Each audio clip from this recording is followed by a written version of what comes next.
Good morning. How's it going? It is time for lighting up real-time web communications with SignalR. So I am super excited about this. You can tell I've been at Microsoft long enough when I'm saying I'm super excited about something. Exactly. But I completely am. This is going to be great. I'm John Galloway, and this is Brady Gaster. How's it going? And Brady has presented on SignalR like how many billion times now? I don't know. I should have counted. I think I've done Tech Ed 3 times with it. It's been one of my favorite presentations to give. Hopefully, if you haven't seen one before, maybe you'll see why today. It's kind of one of those things that's really easy and fun to demonstrate, and there's a lot of stuff that you can do with it. So I think we're gonna have some fun today. This is going to be great. Yeah, Yep. And it's not just web communications. It's all kinds of stuff. Yeah, as you'll learn later. So Yep. we'll allude to that, but not give you any secrets yet. Yeah, So. Yep, exactly. Can we go back to the slides? All right. Oh, that's fine. That's fine. Oh, okay, cool. So, so as far as what we're going to be covering today, great, yeah. Do our intros? Yeah, intros. So I'm John Galloway. I've done a few of these MVAs now. Welcome back to anyone that's seen. So we've got this new series called Web Wednesday. So I've done. We just last month did one on Bootstrap, and before that, MVC. So Nice. Having a lot of fun with this. This is Brady Gaster.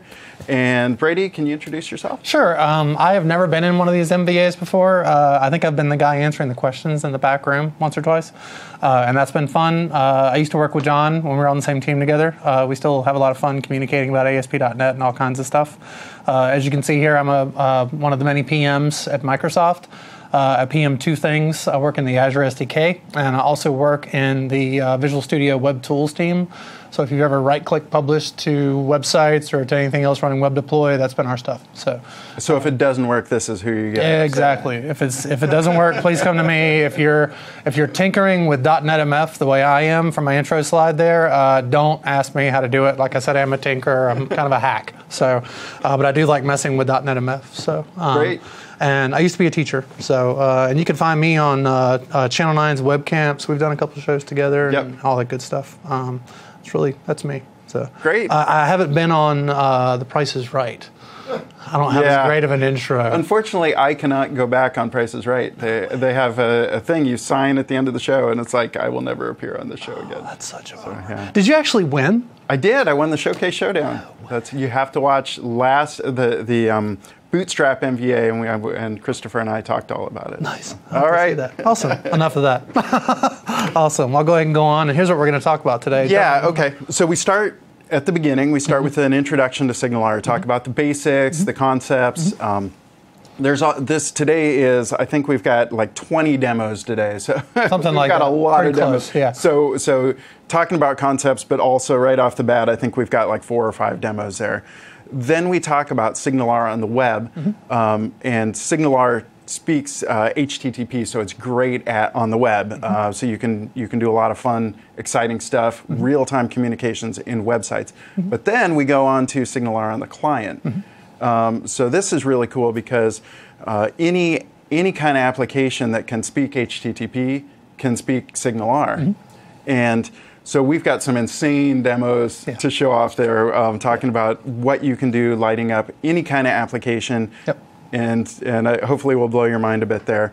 And then session 4 is scaling out SignalR, and really this is kind of where we get to kind of the pro level of SignalR, because it's relatively easy. I mean, it's incredibly easy to do file new project SignalR, but then when you're running a large production site, there's things you got to know about. Right, exactly.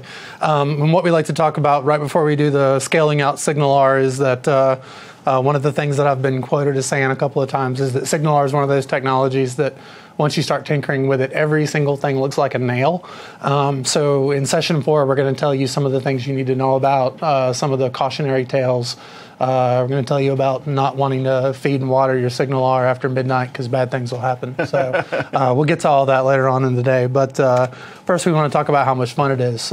Quick little expectation set. You want to kind of go through this? Sure. Yeah. Okay. So we're aiming at some basic level of .NET, HTTP, JavaScript development. So we are going to be showing a lot of code. If if that's completely new to you, it's going to be like, it'll be fun to watch, but you're not going to understand all the code. Right. Understanding HTTP at a basic level is going to help, because SignalR solves some problems that you would normally have if you're just talking at the HTTP level. Exactly. Okay, so we're going to talk about all that stuff. And we've got a pretty big MVA community. Didn't you tell me some big number yesterday? Well, it's huge. I think, so actually this slide says 1 million registered users, and we should flip that up. It's over 2 million. It's over 2 million. Oh, let's go ahead. 2.3 million. Let's fix that on the fly. This is a real-time session. Real-time session, yeah. The voucher code that was on the break slides was wrong, so please let them know this is the correct one. This is the correct one. So if you're collecting these vouchers and you get these points, and it's really, really cool, like, cool. I'm having a lot of fun on Microsoft Virtual Academy. Yeah. So the voucher code here is the correct voucher code. The one that was on the break slides earlier is not correct. So you want two-way COM SignalR, and that'll give you 50 points. Cool. Great. Awesome. Sounds good. So it's a point system I didn't know about. Exactly. Okay, so all that out of the way, let's dig into the meat of, what is SignalR? We can totally do that.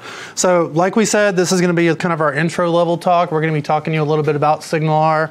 I've got a couple of funny anecdotes that the guys that wrote SignalR are probably hearing me say, but I'm never going to stop saying them. So I'm going to go ahead and give you my little thing here. This is my little spiel. I think this is a perfect quote to go along with SignalR. Any sufficiently advanced technology is indistinguishable from magic. Why would I say that? Why would I make that wonderful quote associated with SignalR? Well, let's talk about what it is first. Real quickly, what is SignalR? It's a series of abstractions, and you'll find that we have those abstractions built into the form of NuGet packages or JavaScripts. It's a series of abstractions around various methods of providing persistent HTTP connections distributed as open source code. For many of you out there who are familiar with HTTP, this phrase right here, persistent HTTP connections, doesn't really go together. Those things just don't really seem right. So what is this in English? Like, what is this, can we just make sense of this statement? Let's take out all the technical jargon. SignalR makes real-time HTTP so easy that it seems like magic that it works. First time I saw it, I couldn't believe that it worked. It didn't make sense to me, and it kind of short-circuited a couple of my expectations about HTTP. Like John said, having a basic knowledge of HTTP is really kind of important for this presentation.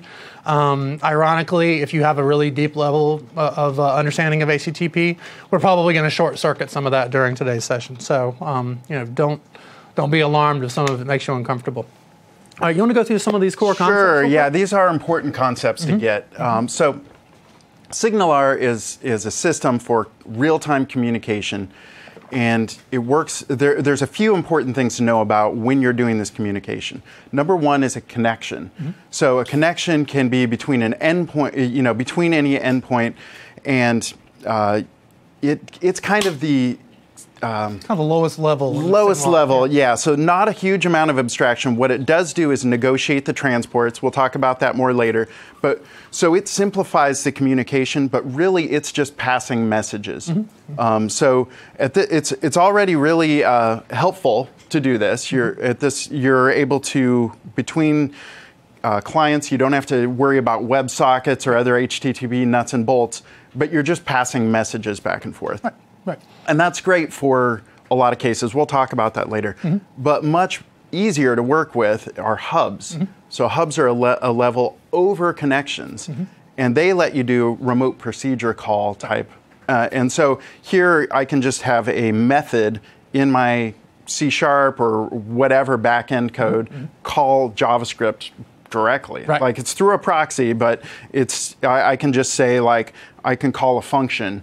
And magically it just passes over. So the difference, connection, lower level, just passing messages back and forth, and the person receiving the message has to figure out what to do with it. And then a hub is built on top of connections, and it's actually, you don't have to parse out a message or anything, you're just calling a method. Exactly. So the recommendation generally is you want to work with hubs unless you can't, unless there's a problem. Now, that slide you saw a minute ago when we talk about what is SignalR and we talk about how it's different abstractions, the connection object is obviously an abstraction over the actual pipe between the server and the client, or as you'll see later on, some of the individual clients. The hub is a higher level abstraction around the connection to make it easier for you to not have to know what the connection actually does. And the backplane, you want to keep telling them what the backplane is? Sure, yeah. Yeah. So part of what we're talking about today, we're going to be showing you relatively, quick demos. Here's something neat and fun, and it's running on a few machines. But SignalR is powering some large world-class applications. We'll talk about some of those later. When you get to running when you get a lot of traffic, a lot of connected clients, you need multiple servers, multiple backend servers. The problem is everybody connecting with one server over here and everyone's connecting with this server over here, and the messages aren't passing across, right? And so a backplane connects servers so that I send a message to this server and it copies it over, and so it's a way of keeping your back-end servers in sync. Yep. And John's hand waving. He's sort of emulating a slide. We've got some cool slides on this later with some animation, so that hopefully will make a little bit more sense yes. later on. When you first start seeing the backplane concept, it's kind of complicated at first, but we'll make it really easy. Don't worry. We have lots of easy demos for you to kind of pick up and play with. So great. That said, let's go ahead and talk about how we would install SignalR and get started on it. What we're going to try to do is we're going to try to minimize the use of chat demos today. The chat demo is kind of the canonical demonstration out there for you to how to learn how to use SignalR. That's not an accident. In fact, one of the flagship applications that actually demonstrated SignalR was an IRC clone written for a web browser running in JavaScript called Jabber. So that's actually still out there. We encourage you to stay in the MDA chat room today and not hop over to Jabber. We can't get in both right now. That's jabbr.net. Again, exactly. We're not monitoring that here today, but it's a great, and the ASP.NET team and the SignalR team hang out on Jabber. I was just over in Damien's office yesterday, and he has Jabber up all the time, and he's just watching, and the team answers questions, so they're regularly exactly. there. And he mentions Damien. We didn't even have this on the slide deck. No. We're actually going to have Damien Edwards. I almost called him Damien Fowler. That's bad. We're going to have Damien Edwards come in here later on today to answer a Q&A from you. So if you have very specific questions about SignalR that we don't get to today, I doubt that's going to happen. But if you do have any questions, Damien Edwards, who's one of the creators, David Fowler's the other one. He's actually going to be in here today. I think David's like in Hawaii or something. So he's actually back, but he's a little busy. Recovering from his Hawaii Exactly. trip. Yeah. And those two guys are really, really busy working on all these new ASP.NET VNext things that John's probably told you about. While we're talking about Jabber, if we can cut over to my slide or my screen real quick, I just want to point out one thing. So if you look on the ASP.NET site, way over in the corner here, this I didn't have. Let's zoom in here. If we look over here where it says follow us on, right now it just says Twitter and Facebook. We're actually within a week or so, very soon we'll be adding a follow us, and you can click through and see Jabber as well. So that's just kind of a nice thing to know if you want to connect with the team. That's a great way to do that. Nice. Nice. Sounds good. Well, like we said, we're going to do our best to try to keep the chat demos down to a minimum because everybody does a chat demo with SignalR. Like I said, we do have a few that we cannot avoid the chat demo because it's canonically great. So we will be showing you one of those. But we actually have a couple other demos we want to get started with. If you haven't seen SignalR, if you've never partied on it, never played with it, the best way for you to do so is to see a demo of it in action, and then you can kind of like make a little bit of sense of it. My silly getting started demo is actually a hit counter. So we're actually going to do a hit counter today. And as I'll pull up here on the slide, you'll see that there are no applets or controls required. So we're going to do a old school 1990s style hit counter, but we're going to do it actually using SignalR. So what I'm going to do here, I've got the code ready, already written over here, but I'm going to go ahead and get started from scratch because I'm brave, aka silly. So we're going to go ahead and get started. So I'm just going to open up an instance of VS 2013 here, and I'm just going to go ahead and do File, New Project. And I'm going to go ahead over here and select Web and just do a ASP.NET Web App. And I'll call this little web app, call it Hit Counter here. I think I can do this from memory.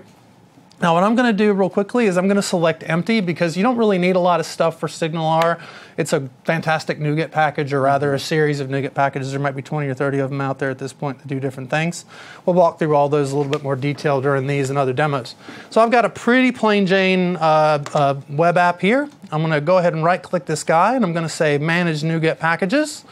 It says that I don't have any installed, which is pretty much accurate. So I'm going to go up here and do a quick little search for SignalR, and I should probably do that online.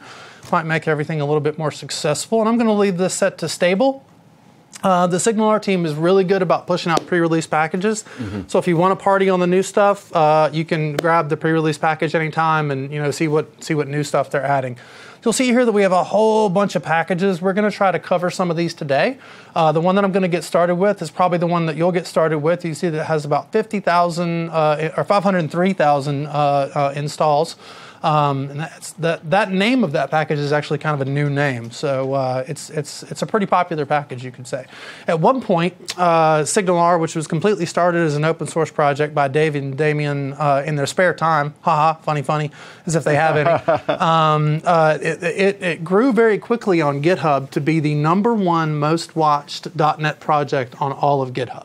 So it actually became pretty popular before we sucked it in as a part of the normal ASP.NET stack, but it's always grown as a open source beast. And for a long time, the community was actually making stuff for it. I think there was an iOS client contributor. Oh, yeah. Yeah. One real quick question over chat. Sebastian asked, what kind of solution did you create? I created a WAP, a web application project, and I just went and did an empty web. Empty. Yeah, okay. I just did an empty web, so we have nothing in there.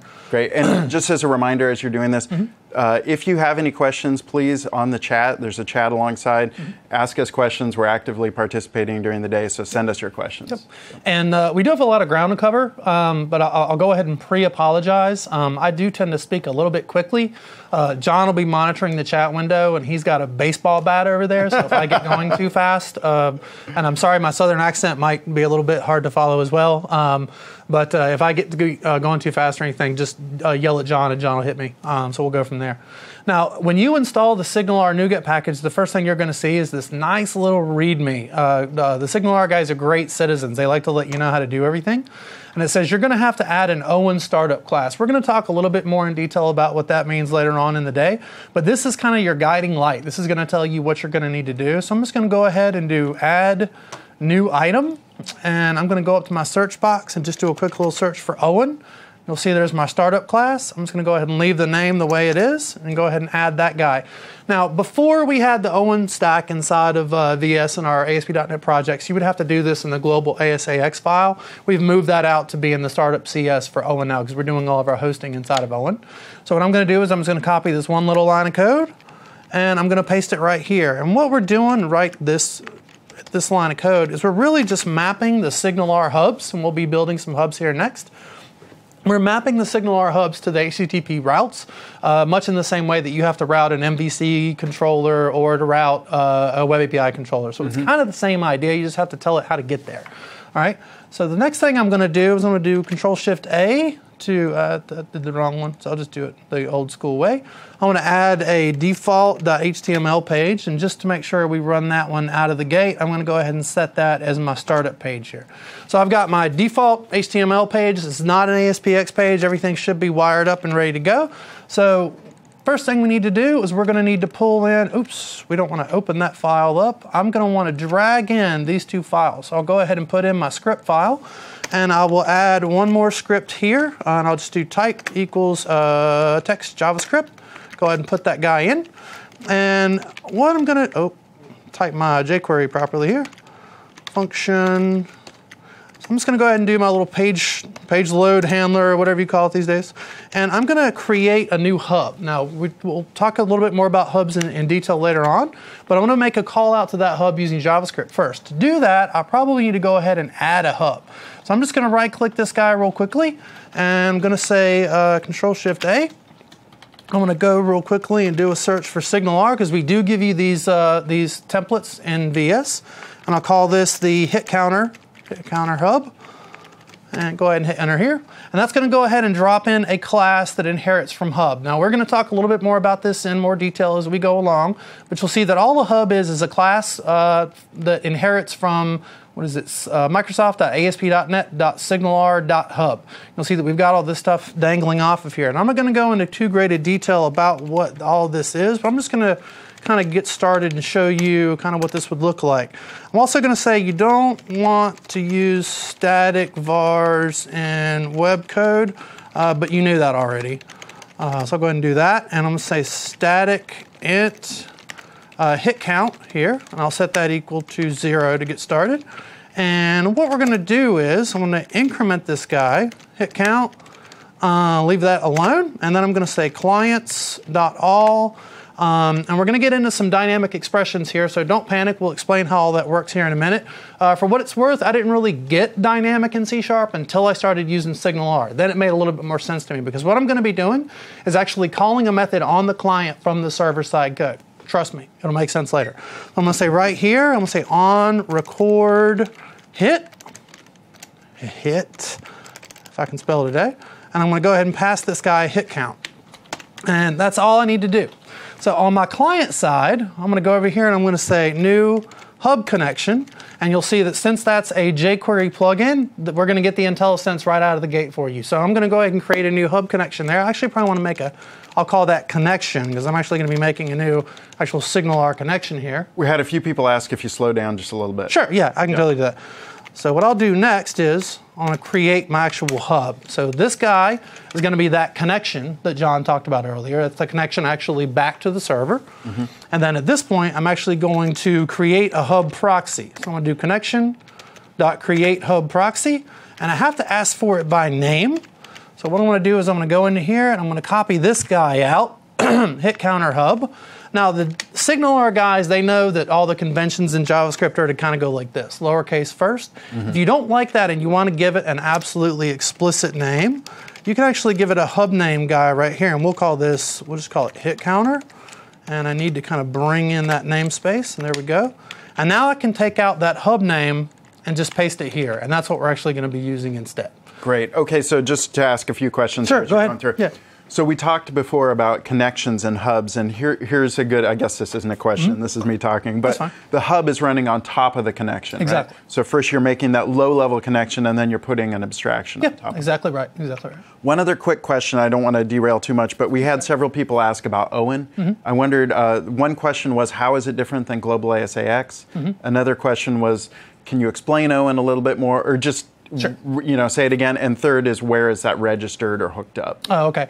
I can do that real quickly. You can probably talk a little bit more about the innards of Owen than I can. Well, Owen is kind of it's more of a concept that's out there. Is an open web interface for .NET. If I were to actually, I think it's owen.org or owen.net. If I use my browser and I go out to, that's not it. So let me do a quick little search for it. Owen. Let's going to actually try and do a search. I'll find it later. Yeah. Owen is basically, it's an open web interface for .NET, and the idea behind it is that we create higher level abstractions, so that one of the big things that invested in it early on was Nancy. You probably heard of Nancy FX. Fubu MVC, they made kind of an adoption of Owen, and we've made kind of an adoption of Owen. It really kind of makes your server-side logic, I think it makes it a little bit faster, and some of the plumbing is a little bit cleaner. If you've heard about Project Katana, Project Katana kind of made a lot of investments in Owen, and we've kind of continued those investments. Can we cut over to my screen real quick, sure, and then I'll be done interrupting. Yeah. So here's a blog post I did, because I was trying to understand Owen and Katana and all this stuff, and I kind of wrote it up as I was learning it. So, as you said, Owen is this open web interfaces for .NET, and it's just a specification. Yeah. And then Katana is a Microsoft implementation, works with Owen. Right.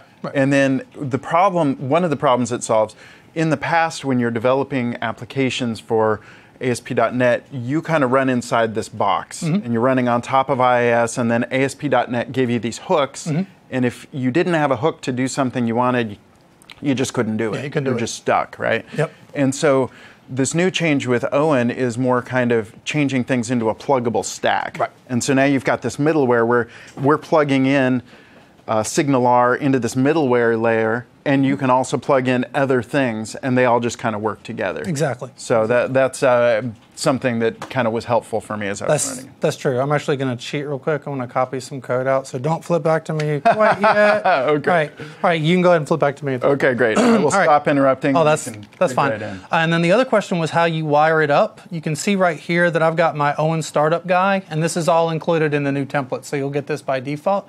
And it just says type of. It knows that I'm going to instantiate this hit counter .startup class, and as soon as that gets created, the runtime will actually call this configuration method, and then you can hang everything off of it from there. We'll talk a little bit more about Owen later on. And again, if you have any deeper questions about Owen that we didn't get to today, feel free to ask Damien. He's an Owen wizard, so he can talk to you about that later on today when he's in here. All right, so back to the code. So I've got this connection and I've got this hub. And what I want to show you real quickly is that over here, I've got this little method right here called onRecordHit that I'm actually calling from the server side. So what I'm going to do is I'm going to copy that method just to make sure I get it named right. And I'm going to go over here and show you this quick little JavaScript syntax. I'll do hub.on. And it says, wires up a callback to be invoked when an invocation request is received from the server hub. And the first one is the name. So I'm going to go ahead and pass onRecordHit. And what you'll see over here is that I'm actually passing it an int. So I'm just going to go ahead here and I'm going to say function. And this is going to be my callback. And we'll just call this guy hit count right there. And go ahead and do this.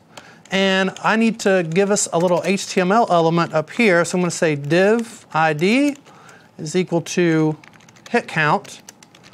Do this guy hit count value or something along those lines. I'll put this right here. And I'll go ahead and make this 0 for the time being. I'm going to copy this guy, pardon me, and then in here, if I can make sure that that's looking right, I can do this, and then text, and then I'll pass in hit count here, and what's going to happen is whenever that hub fires, it's going to bubble up information to the client. We're going to take that value, and we're just going to drop it into that HTML element. So that's basically our SignalR event handler, and then I'm going to say con.start, if I can find it, connection.start. And one thing I want to point out here is that this is actually an asynchronous method. So what the guys have done is they've given us some handy, I don't have that guy referenced, so it's not going to pull that in.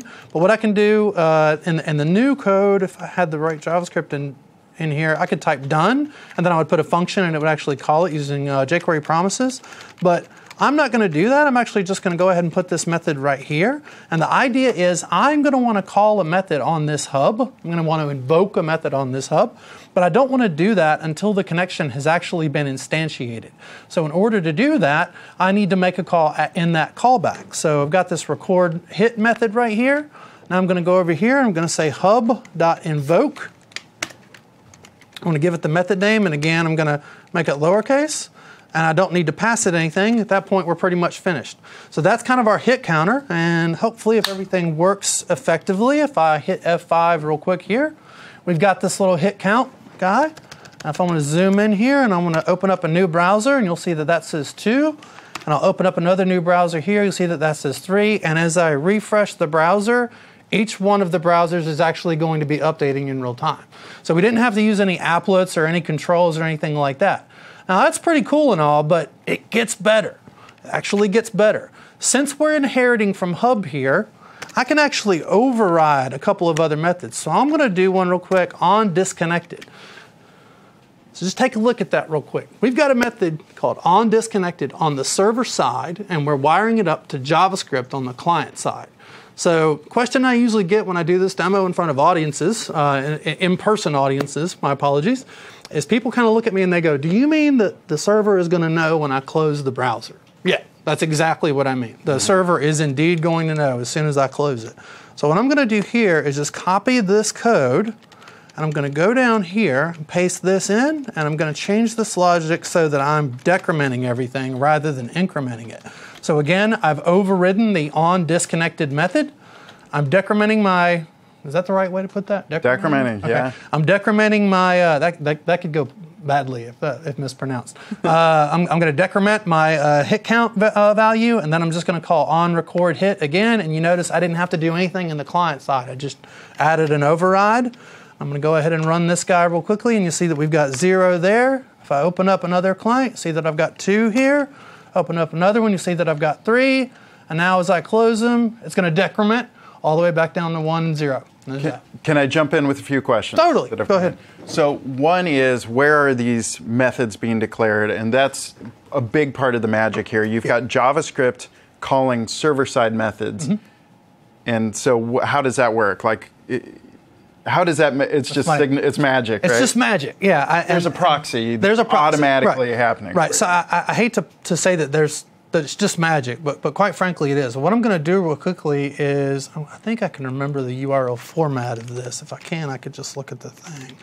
SignalR, I think is that not it? No, that's not it. What's the URL? Let me go back here.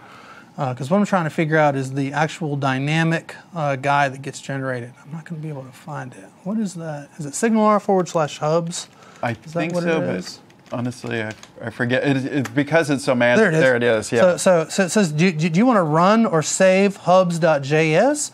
I'll just go ahead and save that guy. I'll save it right here on my desktop.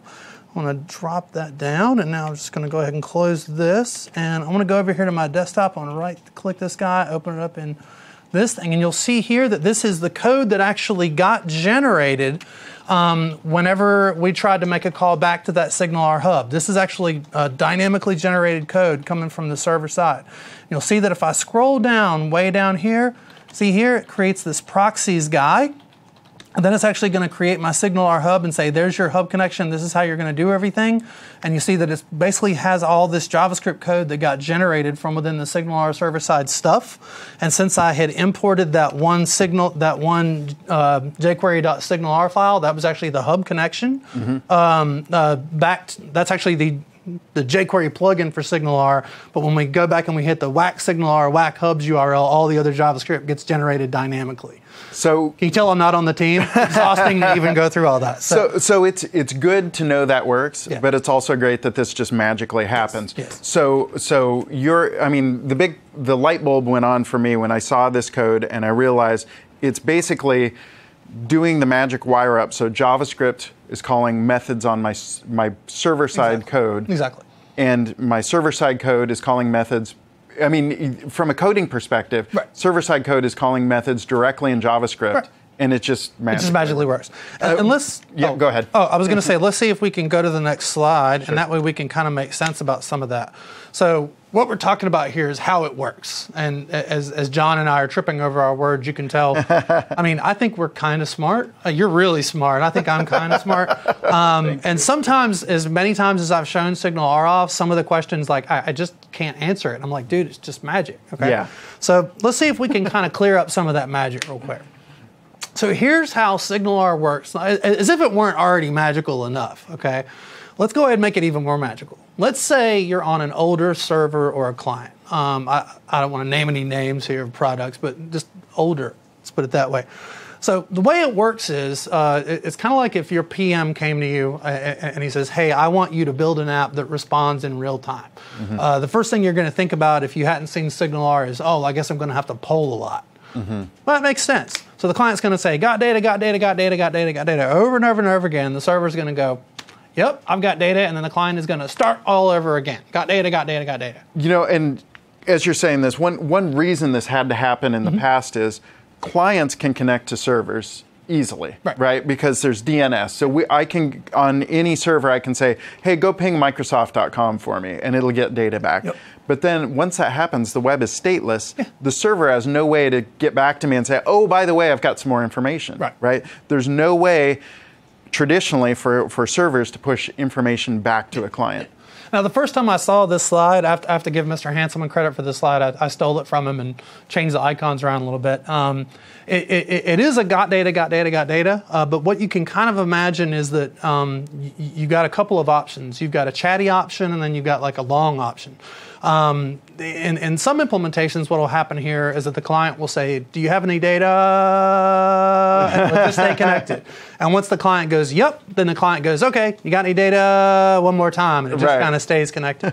So this is how it works on older clients and servers. Once we get into kind of the details and we start running the network monitor here and doing some low-level SignalR stuff to show you how the network stuff happens, this will make a little bit of sense, but what's neat about SignalR is that it doesn't work this way on newer servers and clients. And the idea behind that is David and Damien, the rest of the team, they kind of knew, today everybody's talking about WebSockets. Before everybody was talking about SSE. There's all these different ways that you could do quote-unquote real-time over HTTP. They know that WebSockets is not going to be the last way to do that. Right. They know that the current hot way to do it, but there's going to be another hot way to do it. So let's say you code directly to WebSockets, and then the new fancy WebSockets v2 comes out. You're going to have to go and change all your code. If you code to SignalR, then it's going to degrade gracefully. It's going to figure out the older or the newer servers and clients, figure out if it supports SSE. And it's going to basically party on the proper, methodology based on whatever the technology of the server and the client is. So let's say you're running, IE11, you're running in Azure, you've got WebSockets enabled and all that goodness. How does that behavior work on modern clients and servers? The client will say, hey, I can do real time. Can you do real time? The server goes, yep, I support WebSockets. And then they both go, all right, let's party in real time.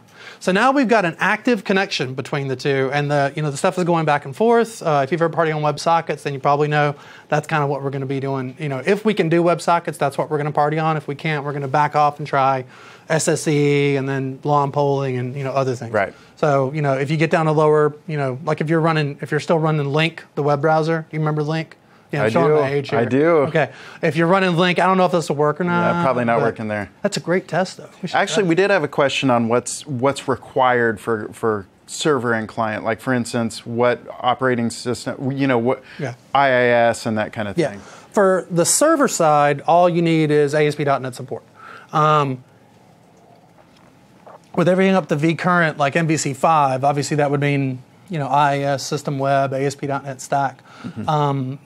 We are doing some stuff and making some new investments in the vNext world. So the SignalR, I guess SignalR 3 is going to be built on top of the whole vNext pipeline, and it'll be a little bit different. But for the server side, the requirement is ASP.NET.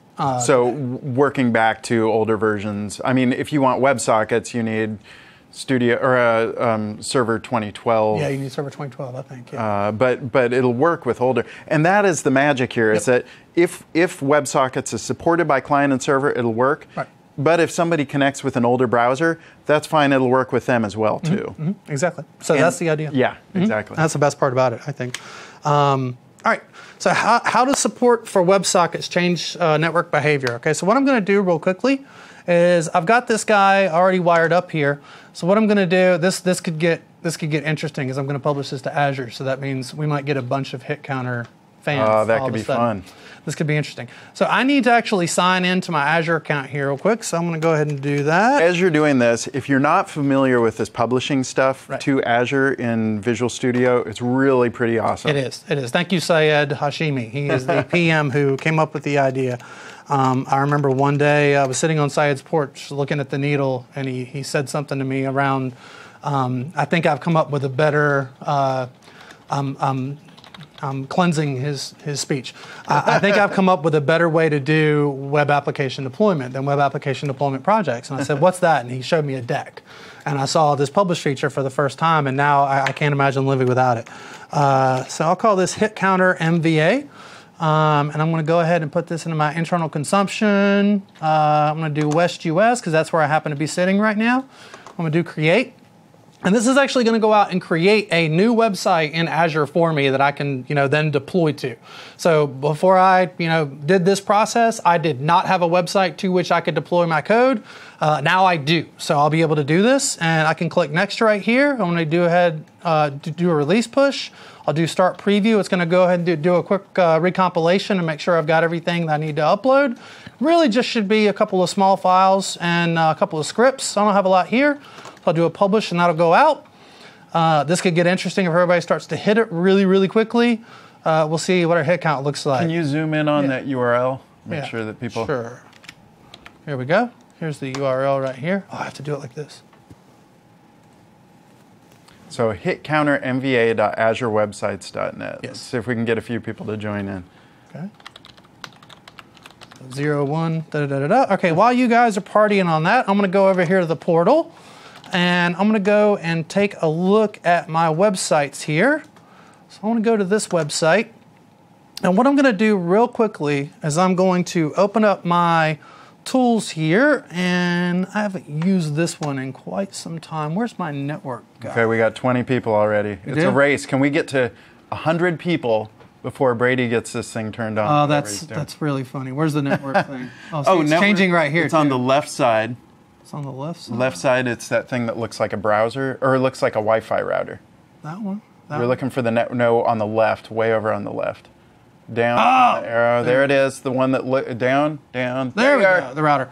Okay, so this thing, I'm gonna go ahead and hit play here, and then I'll do a refresh. So what you'll see here is that I've got this negotiate client protocol, and then you'll see right here, somebody's writing a bot. Don't write a bot, that's lazy. So you'll see here, this guy right here, you'll see forever frame. That's because I don't have WebSockets turned on my server side. Okay, so it's going to be partying on forever frame. We got to 100. That's as high as I've ever gotten that. That's fantastic. So what I'm going to do now is I'm going to go into my actual website guy, which is, I might have to refresh this. There it is, hit counter MVA. So remember that we're running in forever frame right now. So I'm going to go down and look for my configure tab. If you'll see, I'm actually using the new Azure portal, which is just fantastic. Where are my settings? Site settings. I'll go over here to site settings, and now I'm going to go and I'm going to turn on WebSockets in the portal, and I'm going to click save. And I don't know if I have to do this, but just in case, I'm going to stop the site. Oh. Sorry, guys. We got to 180. And then stop. I'm going to start it back up again. And now we go ahead and hit refresh. Site should be starting back up momentarily. Everybody's partying on it again. One more time, I'll hit F12. I'm going to start it up one more time. And see this time, let me see if I can clear it. Clear it out. F5. Now this time, it's still doing forever frame for some reason. So I guess that didn't take. That's kind of annoying. But what you should see in here, and John will get into this a little bit later on, not really sure why that did not do what I wanted it to do, but this shouldn't say forever frame, it should be WebSockets. So apparently that did not take when I made that setting, but we're close. All right. So, okay. That's where you would turn it on, and it's cool that Azure Websites does support sockets. Exactly. Yeah. But that is where I would turn it on. And now, since you guys are having so much fun, I got to stop it. All right, so that said, all right, now keep on going real quick. Now I'm going to take a breath real quick, and I'm going to say, so how can SignalR know which methodology to use on both sides of the persistent HTTP connection? I've got that starred. The reason I have that starred is, don't think this drastic overhaul in your expectations of HTTP is, abnormal. Everybody freaks out the first time they say SignalR because they don't think HTTP can be persistent. And we had a lot of questions on what browser plugin are you using, and does this only work with IE and that kind of stuff? No, it works with Chrome as well. It works with the Firefox, everything. Opera, Safari, whatever. It's all JavaScript. I promise. Promise. It's all JavaScript. But do you want to talk about the fallback? Sure. Yeah, I mean, so the great thing is SignalR, and this is a huge advantage of what SignalR provides for you. You can work at the level in HTTP. If you want to write socket code, you can do that, but you're going to write a lot of code. Yeah. And you'll have to put up this message on your screen that says, sorry, we don't support your browser, you don't have WebSockets.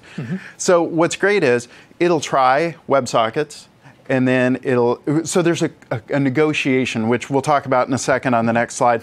There's a negotiation that happens for every client that connects. It says, can I do WebSockets? And then the client says, nope, sorry, can't do that. And then the server says, that's fine, how about server sent events? And we just work our way back, then forever frames, and then finally back to long polling. Long polling works back, I think, all the way to IE7. It works pretty far back. Yeah. I mean, you can downgrade your browser's IE6, performance, and it'll party. So right. Yeah. So it'll work. So on the next slide, we kind of have an example of how that works. If you want to pop over to that one real quick? Sure, yeah. On there. Yep. Yeah. Great. Okay, so first, you're going to see, first you're going to try SSE, right? Or WebSockets, excuse me. So this is an example, and it's slightly small type, but... This is what my demo should have looked like. Right. So what happens is, first of all, there's an automatic logging thing you can turn on for SignalR in the JavaScript client. So it's just saying, hey, I'm trying to connect to this. Does it work? Great, WebSockets. If that doesn't work, and you'll notice it's a little bit small, but in the top right corner, it says Edge. Right here. Right. And so then yep, exactly. Oh. So in order to kind of test this out, I went through and I then shifted to a lower browser. I think I shifted to IE9. Right. So When I do that, the connection says, let's try server sent events. Server sent events isn't quite as great as WebSockets, but it's a way for the server to push information to the client. And so this is, you can see this is an example where it tries SSE, that doesn't work, and so it tries forever frames. If I bump this back to IE8 or lower, then it'll try that stuff fails, and it'll say, okay, let's do long pulling. Long pulling is that first thing where you say, got data, got data, which is, it'll work. So the beauty is I can have somebody on the latest nightly drop of Chrome, and I can have somebody connecting from IE8, and they both happily connect to the same server. And the or server, on an emulator or anything else. Exactly, and I don't have to write any special code on the server, on the client, anything. I just say, SignalR, take care of it for me. That's exactly right. Persistent SignalR connections. Exactly. So what we're going to talk about here, we mentioned that there's hubs and connections. And so we're going to we'll explain what connections are, we'll talk briefly about why you might use them, and then you really won't see them more today. And the reason for that is you really want to stay on hubs if you can at all do it. It's so much easier to write to the hub level and let that abstraction take care of it for you.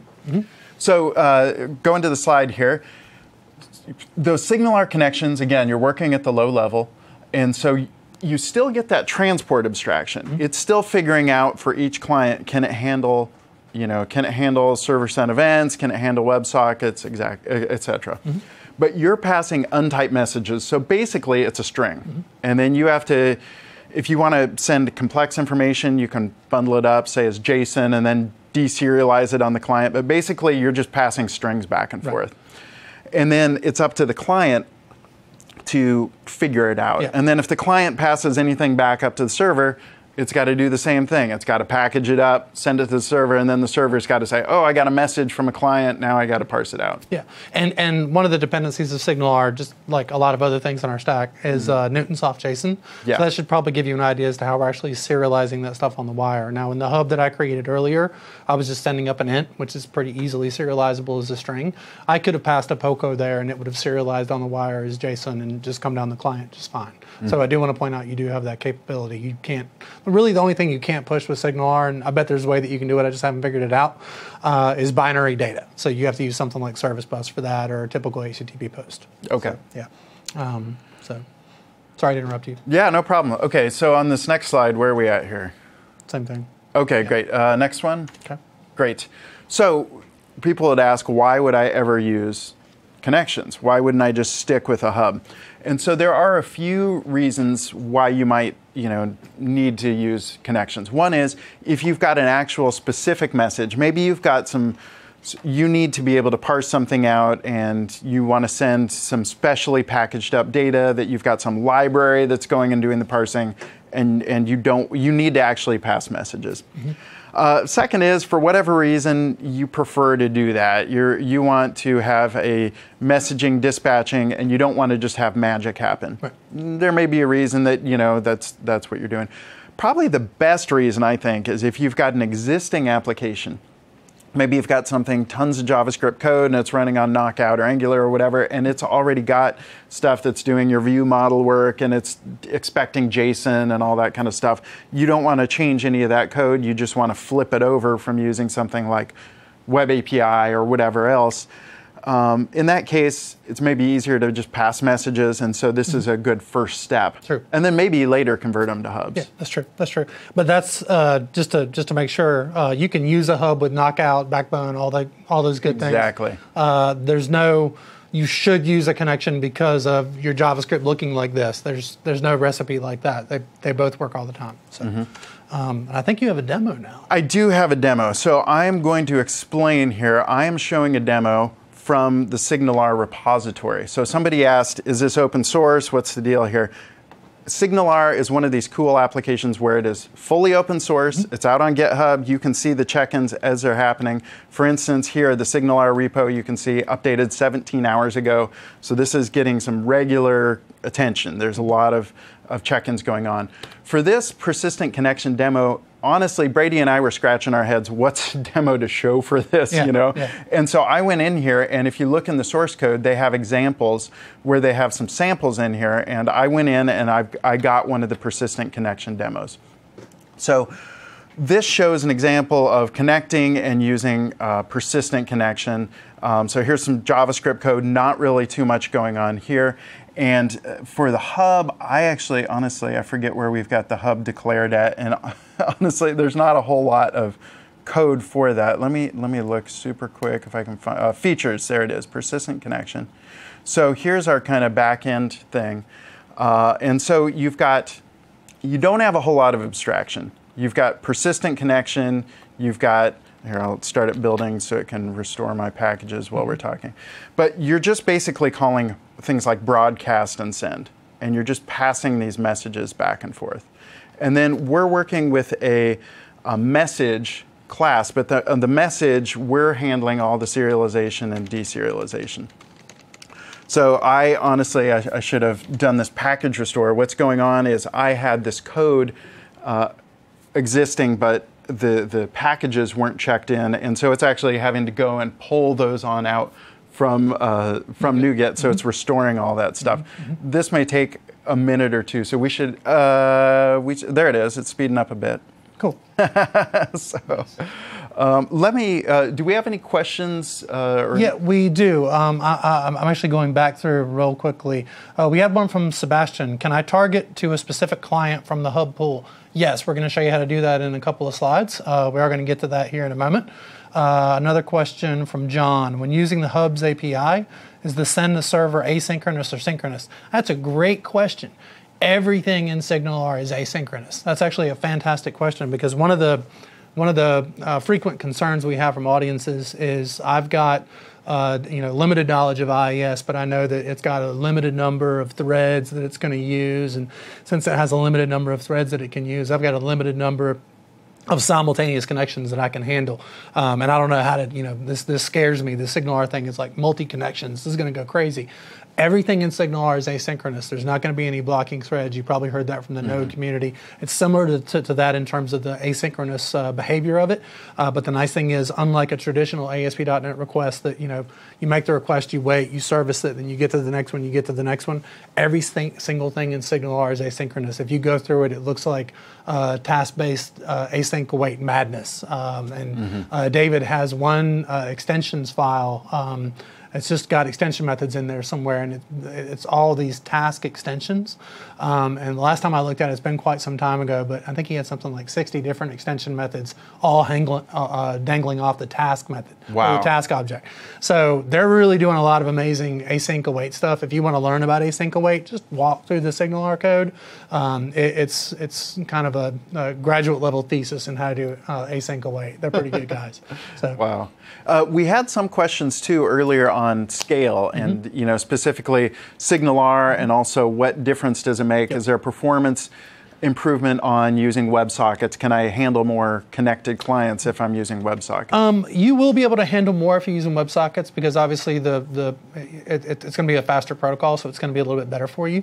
I've talked to Damien about this at great length. I think it might be one of the most popular questions when it comes to SignalR is some of the performance stuff. We don't have a prescriptive recipe for you're going to get this many clients if you run on this type of server and whatever else. There's no specific prescription there as to what your guidance can be. What I can tell you is in the different perf tests, at one point I was going to the SignalR Scrum meetings every week, and our stress test team here is pretty intense. They can come up with all kinds of ways to hammer your code.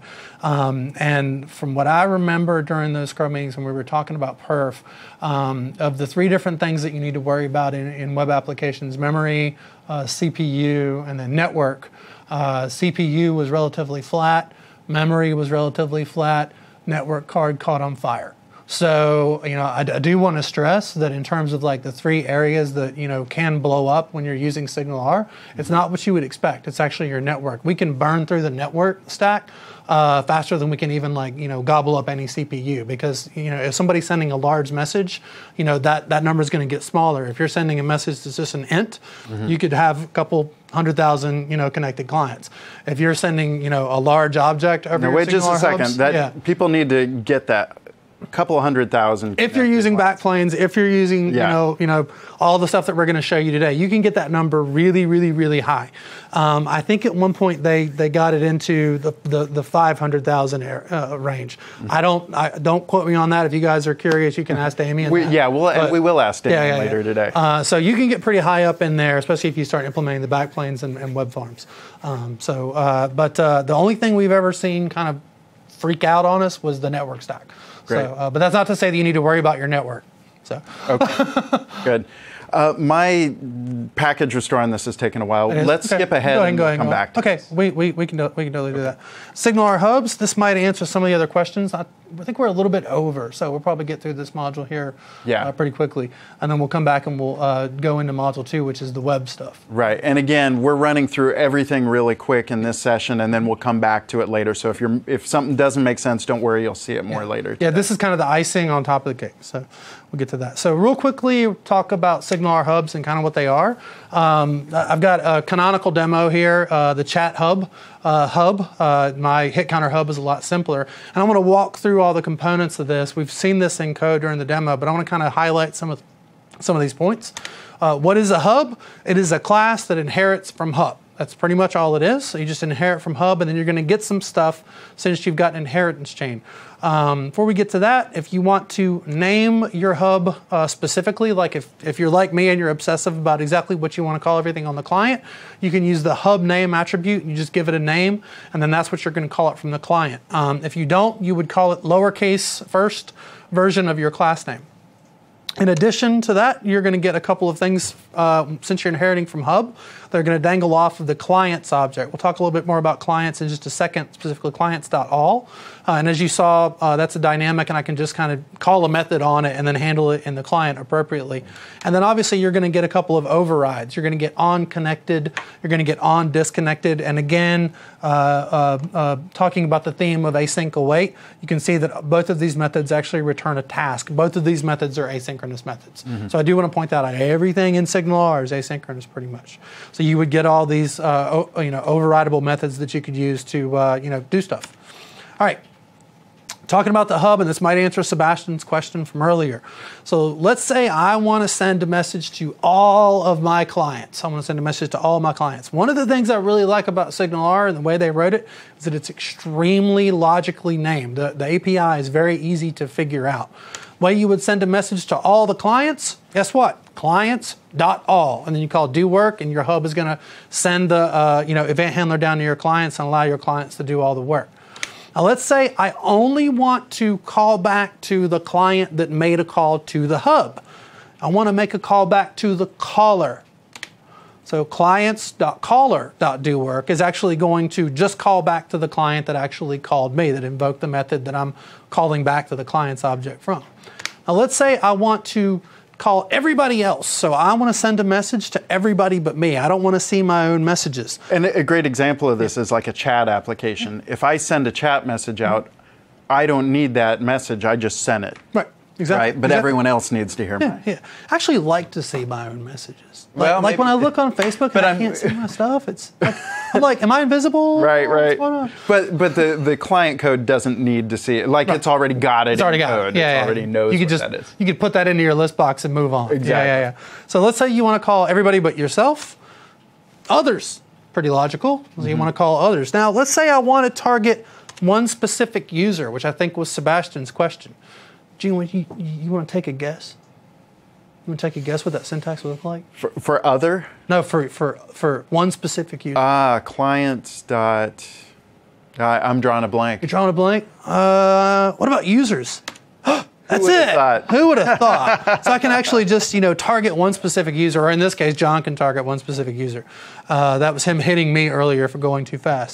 So this is kind of your high-level, overview as to like what a hub is. And as you can see from the syntax of like how you would, target individual clients from your hubs, it's a little bit higher level and it's a little bit more abstract than having to go down to the connection level. But since a hub is kind of built on top of a connection, you would get all the stuff that you get with a connection inside of a hub too. It's just a little bit friendlier to work with. So, all right. So last demo that we're going to do before we move into the next guy is Damien's move shape demo. And I'm not going to code this up. because Damien does a much better job at coding up his move shape demo than I do. But I want to show you this real quickly because I think it leads in well to the next section, which is our web section. I think one good usage for SignalR, this is a cue to John to go ahead and pull it up so you can see it, is gaming. I mean, in gaming, you want your responses to be real time. You want things to happen. So what I've got over here on the server side is I've got my move shape hub. You'll see that I'm going to pass it a pair of doubles, just X and Y. And then I'm going to call everybody else. Remember how we do others here. I'm going to call everybody else shape moved, and I'm going to pass it that X and that Y. Now inside of this guy, I've got some interesting JavaScript HTML code that I haven't seen before, so I'll take that out. What I've got is just some pretty simple jQuery and jQuery UI code that I can run that is going to give me the ability to kind of move a shape around the screen. This is kind of, whereas I do the boring hit counter demo, Damien always does the really awesome move shape demo. So what I'll do here is I'll open up a couple of other clients real quickly. If you've seen one of Damien's talks, you've probably seen this demo, but it's a fantastic demo. So I'm just going to click this box. You'll see as I move that box around on the screen, it's actually going to move the box and all those other guys. So if you could imagine a game, kind of like one that the SignalR team actually built around the build time frames called Shooter. Shooter. Do you have that pulled up, John? I do. So I'm not going to play because I'm terrible at it. It'll blow me up in like 10 seconds. let's go to my screen here. Okay. So, and hopefully you'll look at this and think it's neat and come back and watch the show and not play this game. Yeah. That's our ask. Don't play this for the rest of the day. But shooter.signalr.net is how you get to it. And then it'll have you log in. It has social auth login, so Twitter, Facebook, Google, whatever. And then you go in, and so this is a real-time game. So here I'll do, let me zoom out. But here I'm just flying around and shooting, and I think we had a talk where we had Scott Hanselman on stage, and he tried to see how many people we could get on. I think we got over 400 people on. No way. It was almost 500. Yeah, almost 500. Okay. Thanks, Barry. So this is fun. These are bots here, and they just go in circles all the time, which is kind of neat. But all this code is actually, it's really fascinating. It's a whole game written in JavaScript, HTML5, and then it has, so there, Chris, come on now. But so this is really cool, and this is an example, like start thinking beyond chat and moving shapes, and what could you do if you can send real-time information client to server. And there's all kinds of neat things. I've got a friend, Ben Dornis, that's built, he's worked with Taylor Mullen on the team, and they've built this thing, Endgate, which is a whole thing like an old time, like a mod? Yeah, it's kind of like an old Commodore 64 kind of game, that kind of thing. So I am not doing well at this either, but this is an example of, we can go pretty far. Oh, we can go really, really far. All right. So. I do want to show one thing. Here is this demo. I did do the package restore. Nice. It wasn't any problem with SignalR. It was a problem with John being stupid, and I didn't have these packages on here, and the network was slow. But so basically, I told you to commit your package. I know. What was I thinking? It's sacrilege. So here I've got this. I've got this running. Again, the difference here. This is persistent connections, and oh great, come on now. Everything got pulled down. Right. Let's see if, honestly, it passes messages back and forth. Yeah. This is the lowest level. I've never once used it. This is the first time I've used it. Yeah. You can if you need to, but I think the thing is just use hubs. Right, yeah, just use hubs. They're a lot friendlier, they're a lot easier. You'll probably get more out of SignalR with it. So great.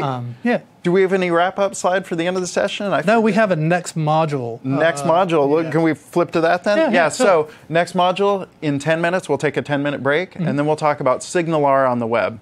So again, this session, high level, we talked about the concepts. We talked about what SignalR does for you. We showed some kind of beginning samples, and the next session, we'll dig in with implementing SignalR in a web client. So thanks. We'll catch you in 10. Cool. Thanks.